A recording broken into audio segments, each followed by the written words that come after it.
Uses of the internet in its beginnings, the 1990s, virtual communities, and empirical data.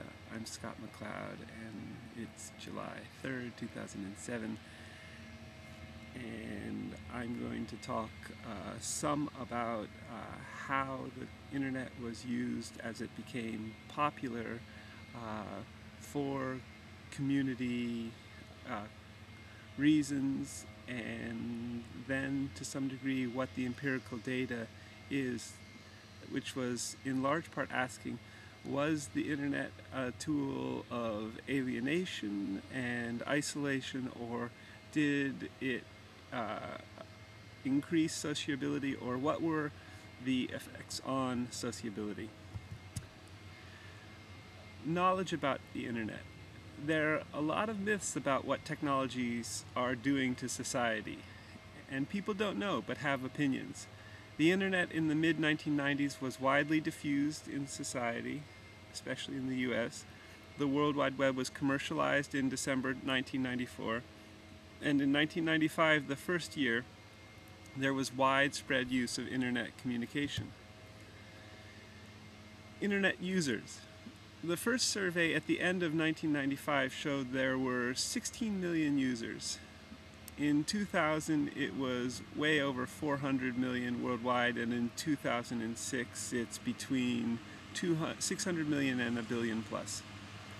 In the United States, depending on how you count, there were between 42 and 48% users connected to the internet in 2000.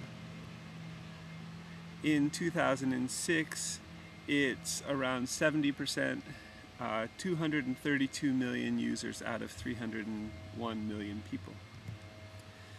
So this is dynamic growth. This is a huge transformation from small to huge in a brief amount of time, just over 10 years. It's a very fast transformation. The internet transformed from small to large as a means of communication through a many-to-many technology. Lots of people communicate to lots of people. A UCLA study in October of 2000 showed that there were 90 million users on one particular day. Internet usage. The proportion of people over 8 using the internet was at a minimum of 42% in 2000.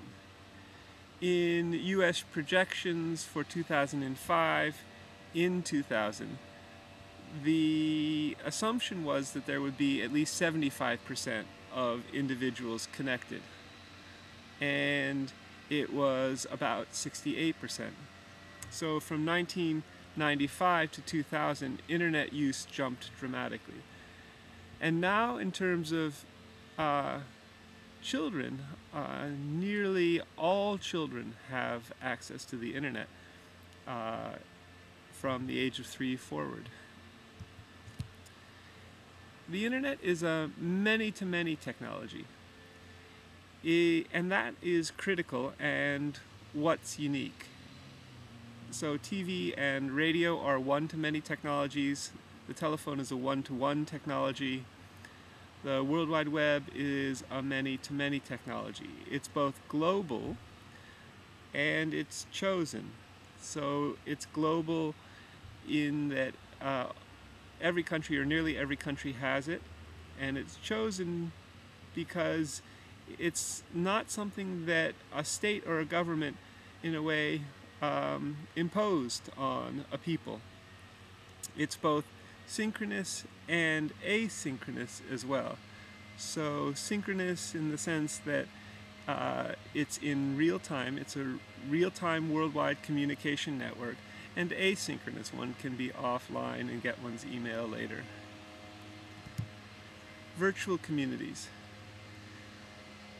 When the internet started to diffuse in the 1990s, it was the new form of it was the beginning of a new form of people being together. And it was also the beginnings of new forms of community, virtual communities. And this name is often associated with Howard Rheingold. The internet allowed people to get together.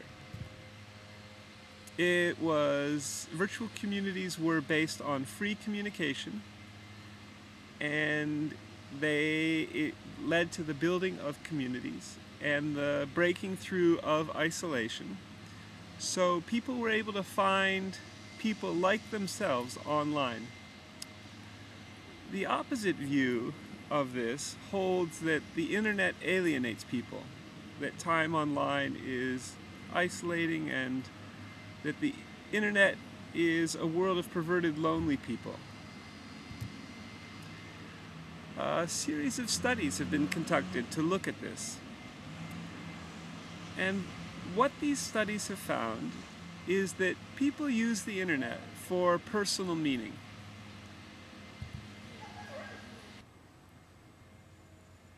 So people use the internet for personal meaning is what these series of studies found.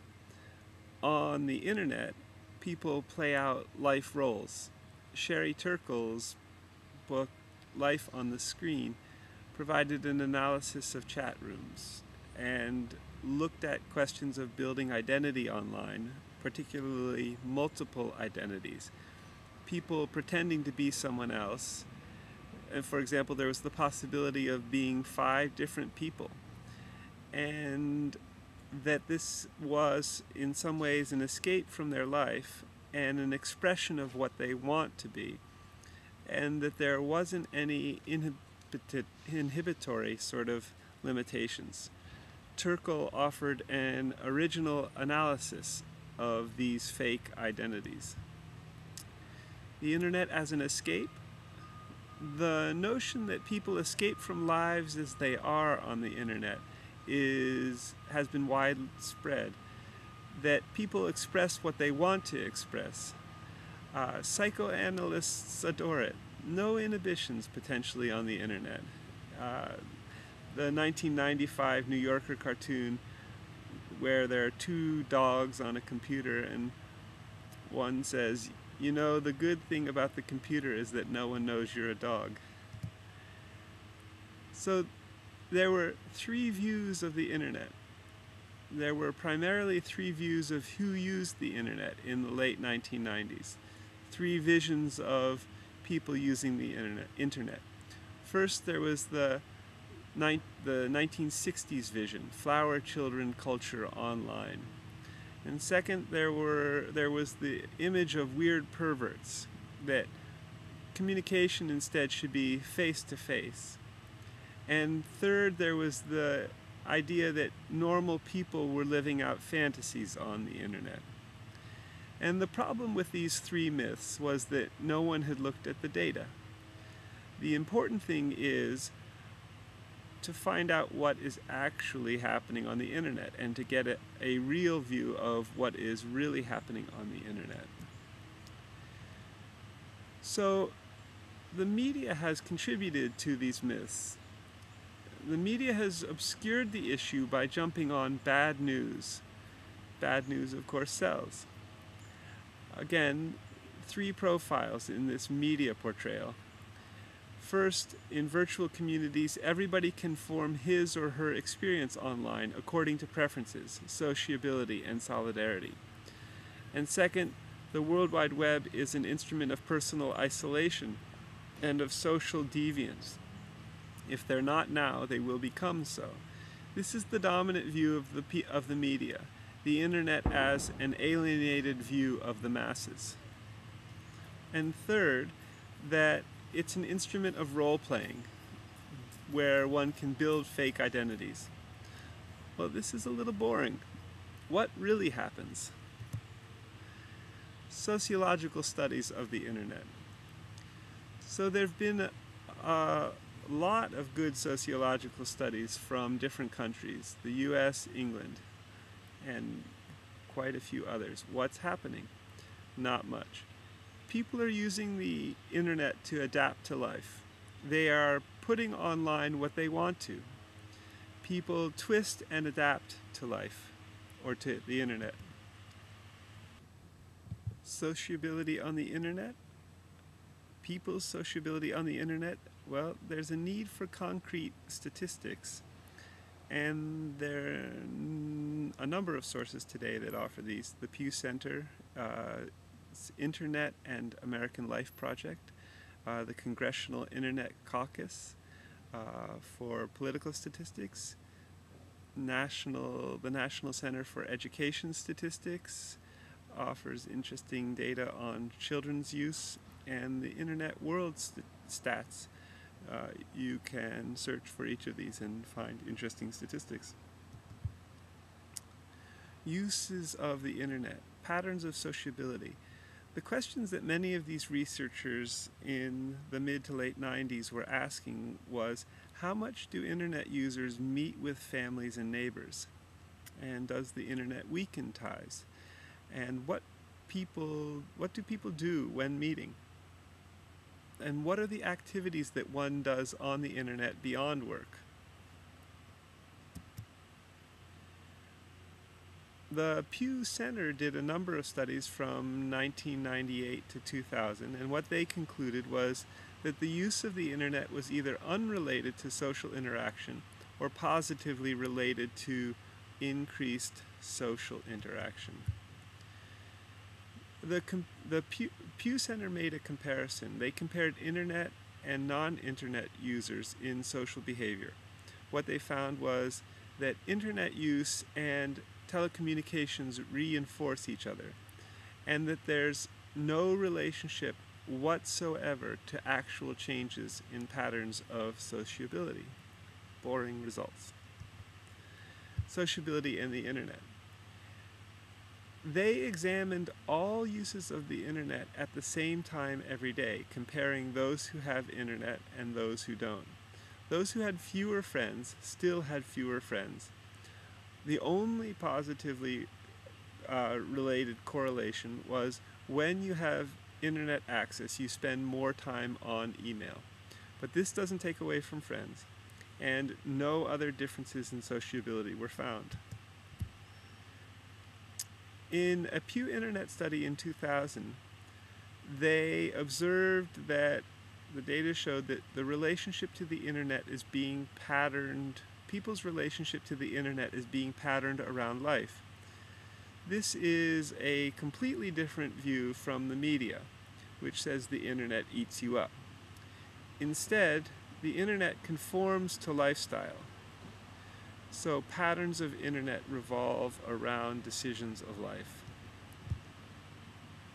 Paul DiMaggio, a sociologist at Princeton University, did a number of studies, and he analyzed what people were doing when going out, and he compared high and low Internet use. What DiMaggio found in terms of Internet users is that people with high income have more Internet, and they also read more books, they have more books, they attend more events, more sports, for example, than non-Internet users who watch less television, not too much less. They don't have Internet, they have plenty of time, and they read books. And this summarizes a whole body of literature. In October of 2000, UCLA did a study, and they directly examined the hypothesis that the Internet destroys people's family life by asking whether Internet users read more literature, go to more movies, play more sports, watch more sports with family than non-Internet users. And the difference they saw was that Internet users watch a little less TV. They had a representative sample. Internet and family life. The UCLA study asked their sample to compare their family life to the previous year, and 75% said the Internet did not change family relations, did not impact sociability. That is, that their family life did not suffer socially as a consequence of the Internet. So 110 studies say one thing, namely that the internet does not affect sociability. People adapt, while 2 studies say the other.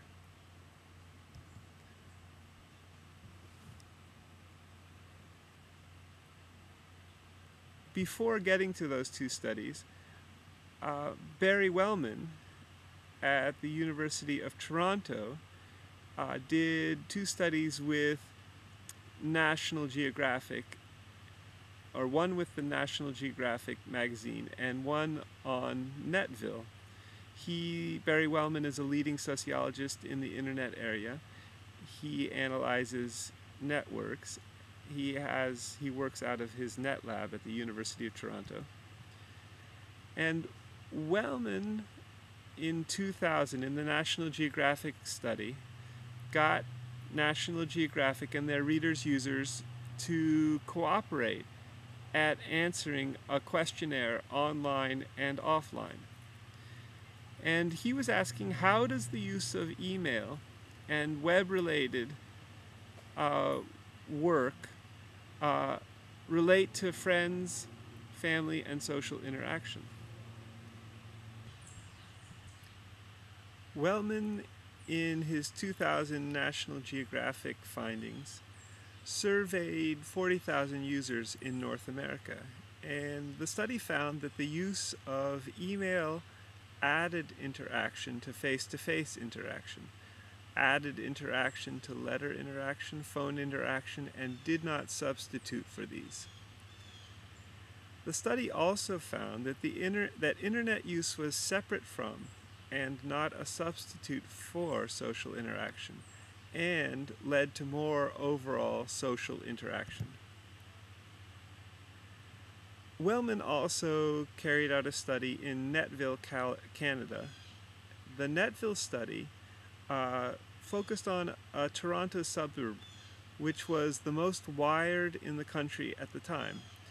It was built in 1998 by a developer and an ISP, an internet service provider company.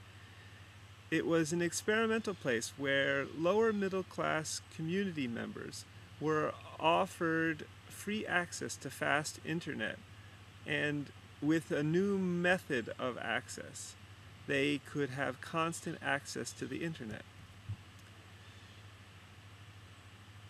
And this would be for free in exchange for the members of this community signing on to being subjects in a 2-year study.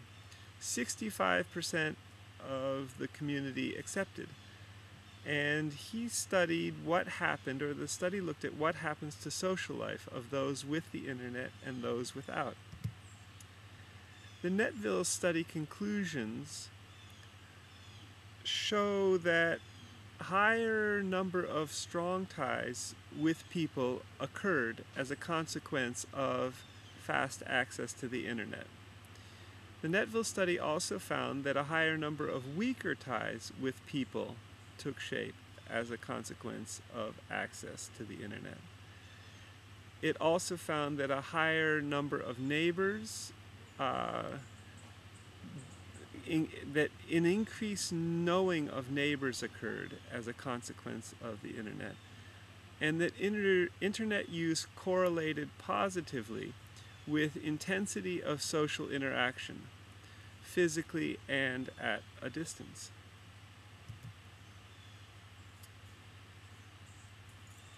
The Netville study also concluded that members of this community were more aware of local news, more political, and willing to mobilize for community issues.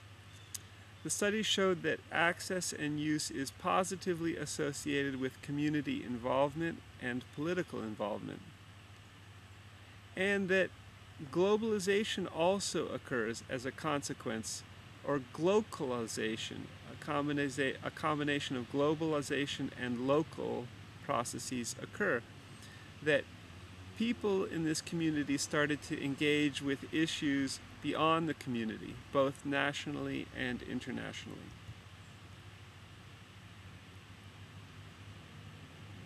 On the other hand, there have been a number of studies which have found problems with the internet. These have been few in number, and the majority have showed that sociability has increased and that alienation has not occurred. But we'll look at these studies just briefly.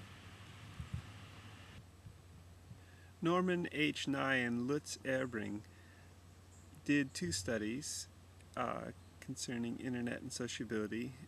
Nye works at the Stanford Center for Quantitative Study of Society, and in this survey, in the first study, Nye and Erbring surveyed 4,000 people and asked about internet and sociability online. This study was quoted around the world in the press. Nye and Erbring found that for a large majority of internet users said the internet made no change in life. And for 20% of heavy internet users, a significant proportion, 2/3 of the 20%, reported feelings of alienation and loneliness.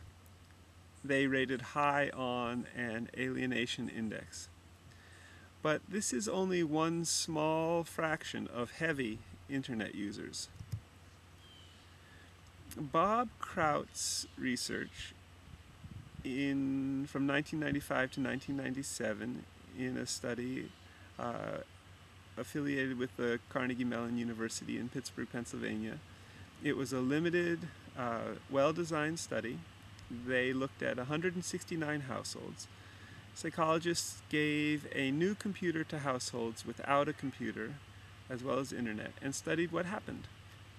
They tested for alienation and loneliness at the beginning of the study and after 2 years. And they found that many developed depression and loneliness. They were given 100 questions. Surveys can measure what one wants. And loneliness is easy to measure, both in terms of feeling and in terms of number of personal interactions, and in terms of frequency of interaction. No one questioned the professional quality of Bob Kraut's study. It sets the standard for sound empirical work.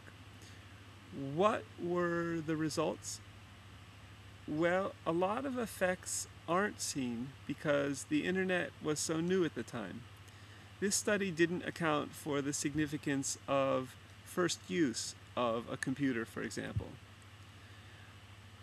First use of a computer. A majority of researchers have found that the first moment of first use is very frustrating. Systematic studies show that for many, the first month and even the first third of a year are very frustrating in terms of computer use. The hypothesis here, in terms of evidence, is that familiarity with the medium is essential. The main frustration being pushed into a medium that they do not control. So more exposure equals more comfort with using it. Familiarity is critical. And Bob Kraut's studies didn't take into account that issue of familiarity. Pew studies. Pew studies occurred in 1995, 96, 97, 1998, 99, and the year 2000. And in 1995, the internet users reported very high overload, frustration, and an inability to cope. In 2000, internet users reported greater overload, greater satisfaction, less frustration with work due to familiarity. Users also suggested retooling the internet for greater control. First use. Surfing in the beginning is a nightmare. There's all this irritating junk. At one point, one passes by the junk, and then it becomes a tool one is in control of. This is particularly true for adults, 30-year-olds and older in 1995. The hypothesis here is that control is related to satisfaction.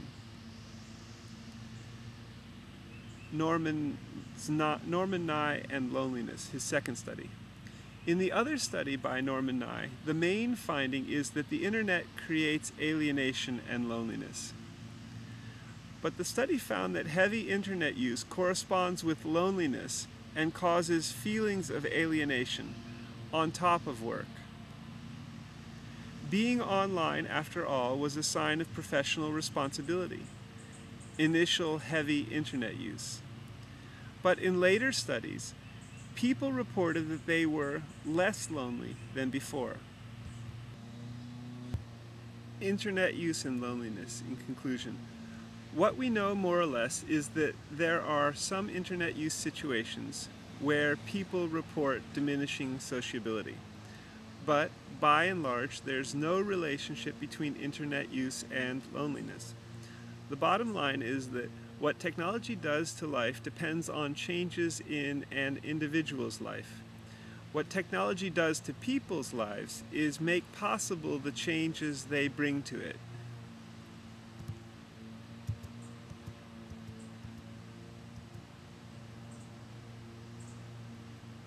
So, two explanations for the internet's interaction with people are often cited.